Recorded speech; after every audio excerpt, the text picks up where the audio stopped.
So hey guys, I just wanted to share this video that I ran across. It was amazing because on the podium, when the ESPN reporter asked them how they dealt with pressure, it was such a positive message that I just wanted to share it. So I hope you watch the video. Tell me what you think, because I think you'll love it. Alex Scarborough with ESPN. For the players, I know you talked about keeping the joy of the game, but I'm curious, it's a long season, right? And you guys have had the target on your back the entire time, the win streak being number one.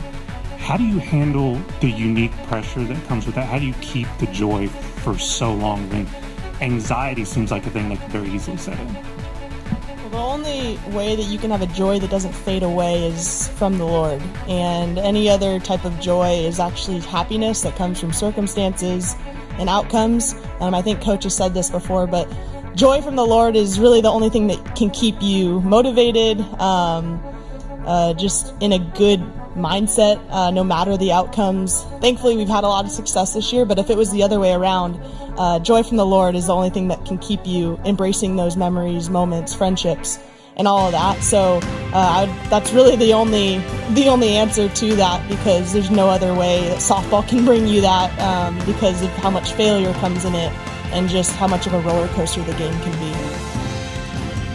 1000% agree with Grace Lyons. I went through that my freshman year. I was so happy to win the college. I've talked about this before, but I'm just so happy that we won the College World Series, but I didn't feel joy. I didn't know what to do the next day. I didn't know what to do for that following week. I didn't feel filled, and I had to find Christ in that. And I think that is what makes our team so strong, is that we're not afraid to lose, because if it's not the end of the world if we do lose. Yes, obviously we've worked our butts off to be here and we want to win, but it's not the end of the world because our life is in Christ, and that's all that matters. Yeah, I think a huge thing that we've really just latched onto is eyes up. And you guys see us doing this and pointing up, but we're really like fixing our eyes on Christ. And that's something where, like they were saying, you can't find a fulfillment in an outcome, whether it's good or bad. And I think that's why we're so steady in what we do, and our love for each other and our love for the game, because we know this game is giving us the opportunity to glorify God.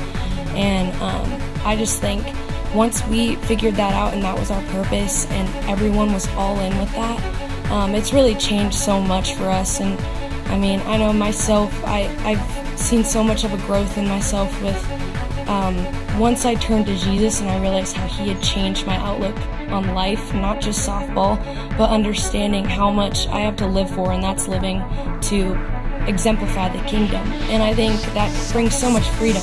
And I'm sure everyone's story is similar, but we all have those great testimonies that have really shown how awesome it is to play for something bigger.